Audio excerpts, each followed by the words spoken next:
We're going to talk about tire changing today. So one of the first things I always hear when I say you got to know how to change your tire is, well, I have AAA or some kind of roadside assistance. Which, trust me, those things are very important to have. Okay, if you have the ability and the money to afford them, you should have them because sometimes they come in extremely handy. However, everybody needs to know how to change your tire. I've always had roadside assistance and such, but sometimes you're out in the middle of nowhere and your phone doesn't work or your phone's no charge. 100 things could happen and you're stuck out there. Yes, you might wait, that kind of stuff, for someone to come by, but it's better if you can do it yourself. Otherwise, you might be stuck there a long time.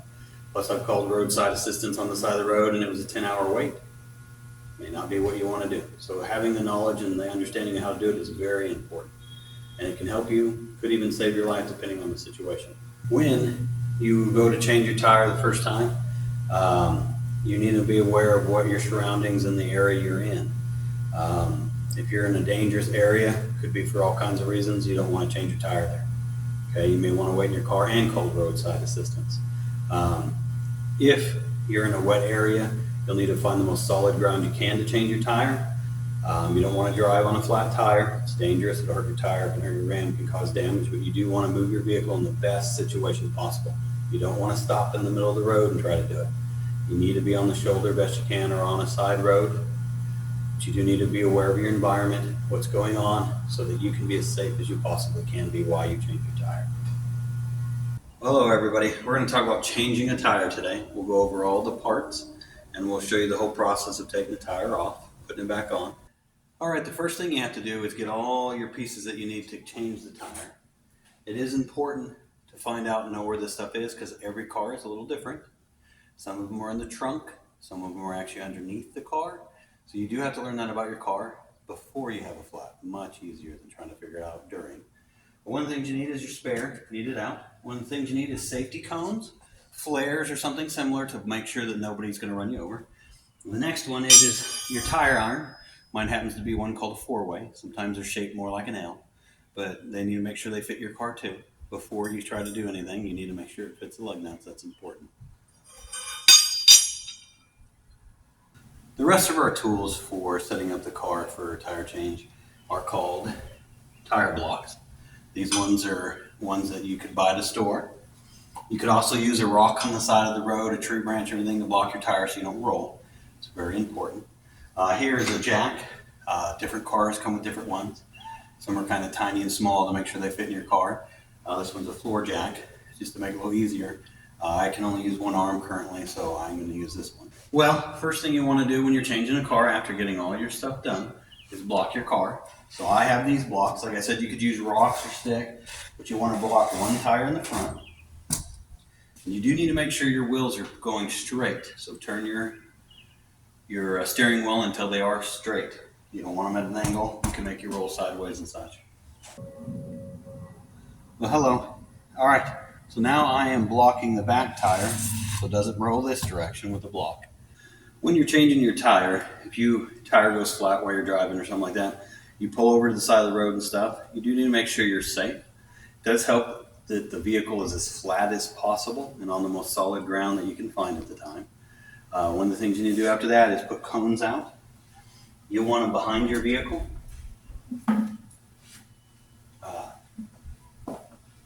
So that people know you're there. You'll want to have one farther back and then one close to your vehicle. That way people can see that you're there, and that just helps them identify you. Having your hazards on your car, of course, it should be a must. So make sure you do those things to keep yourself safe. Now, one of the things you need to make sure you're doing is putting your jack in the right place. A lot of cars have a different kind of styles and ways to do it, so you do need to understand your vehicle. You want to make sure when you put your jack underneath that you're under the car and hitting metal and not plastic or something else where you can hurt your car. A lot of the tire jacks that come with the cars do have instructions and pictures for that vehicle to help you find how to put it on there. So do make sure you do that. You reach your hand up underneath, feel around until you find real solid metal pieces, make sure it's there. You want to get your jack under there, which I just did, and then you want to barely move your car up just a little bit. You still want the weight on this tire though, for now, but you want just enough to where you know you're going to be able to lift your car.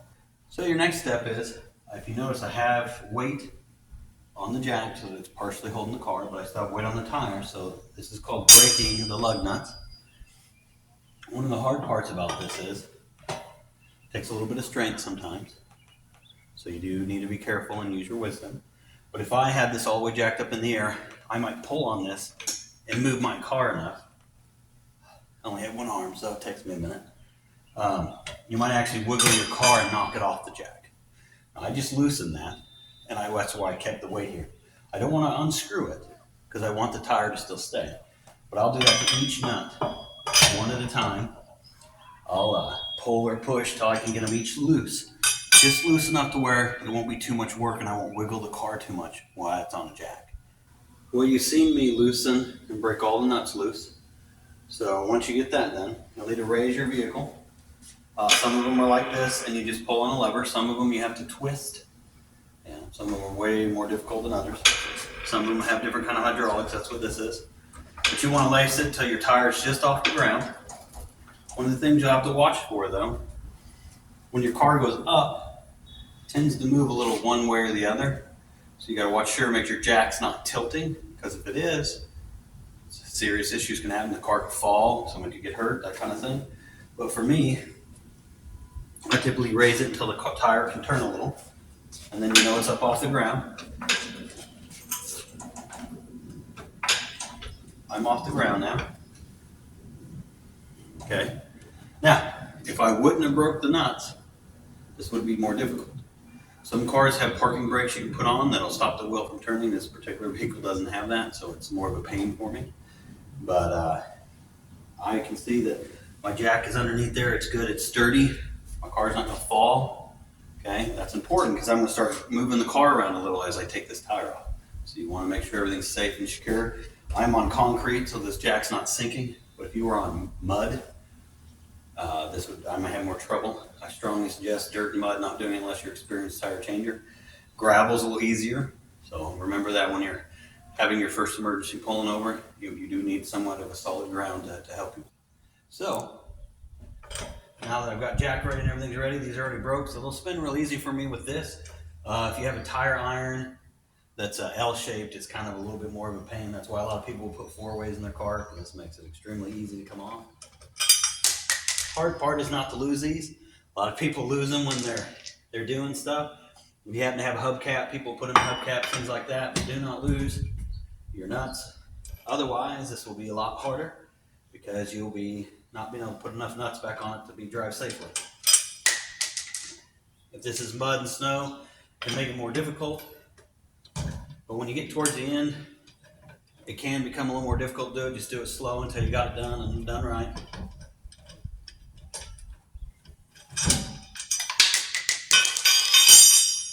And that's how you get that part of it.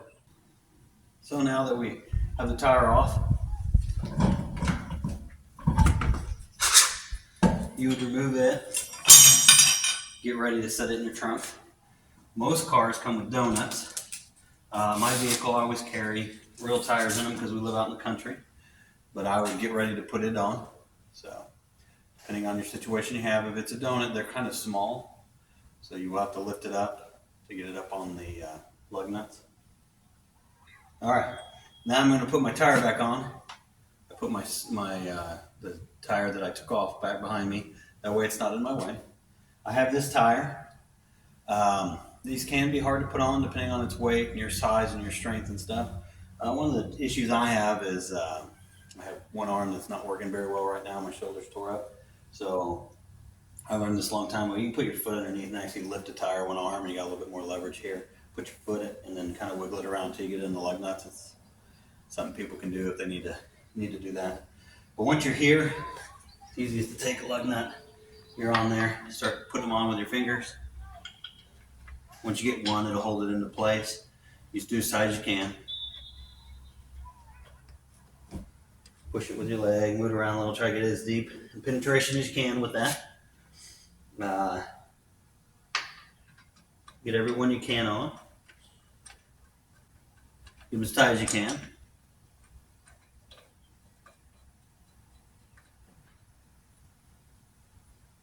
Now I got some of these on hand tight as I could. Some of them are a little lacking. I made sure I got two diagonally from each other really tight. Because I have a four-way, I can cheat and use this to tighten it up. Now, I'm not going to do it super tight yet. The reason why is I don't want to knock the car off the jack still. Got to be mindful of that at all times, especially depending on the ground situation you have. But I'll spin these tight. And once I get them all tight, I will check them again to make sure they're tight, because by tightening one, you might have a little bit more room on the rest.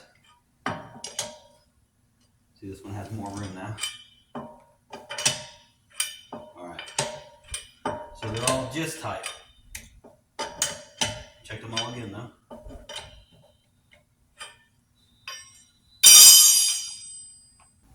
Now that the lug nuts are hand tight, plus a little bit of torque with the tire iron, I'm going to lower the jack. These do all work a little bit different. So to lower them, if they're just a spinny, you do it the opposite direction. If they're a jack, there's usually somewhere on here that you turn and it lets the hydraulic pressure out. This one happens to be the handle. So I can turn the handle counterclockwise and lower it. You do need to go as slow as possible. It's probably a little fast for this vehicle, especially if you're on level ground. And you tighten it back up so you don't leak fluid in your trunk.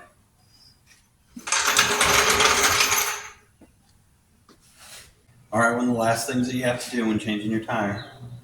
I told you I didn't tighten these all the way because I didn't want to knock it off the jack. This is a mistake people make, so make sure you do this.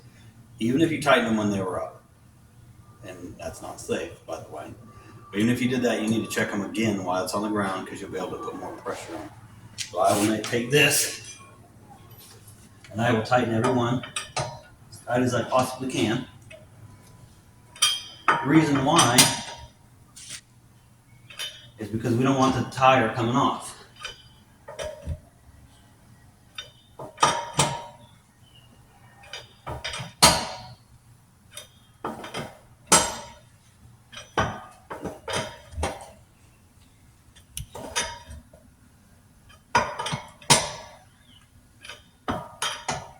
And one of the tricks you might notice me doing, I'm grabbing this and putting right here and using my weight. In case you don't have the strength, your weight usually is enough to turn them.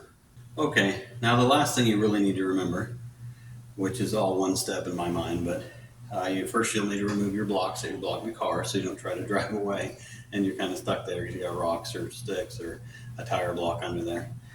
Once you remove these, you want to put everything in your trunk or wherever it all came from. Clean up all your pieces, make sure, inspect your tire, make sure it's all good, and then you're done changing tire. Well, now that you've learned how to change a tire, the first thing I suggest that you do is practicing changing a tire before you get in the situation where you have to do it in an emergency situation. Take someone that knows how to drive, a parent, a guardian, older sibling, maybe somebody that knows how to change a tire, go out somewhere, pull over in a very safe area and practice changing your tire.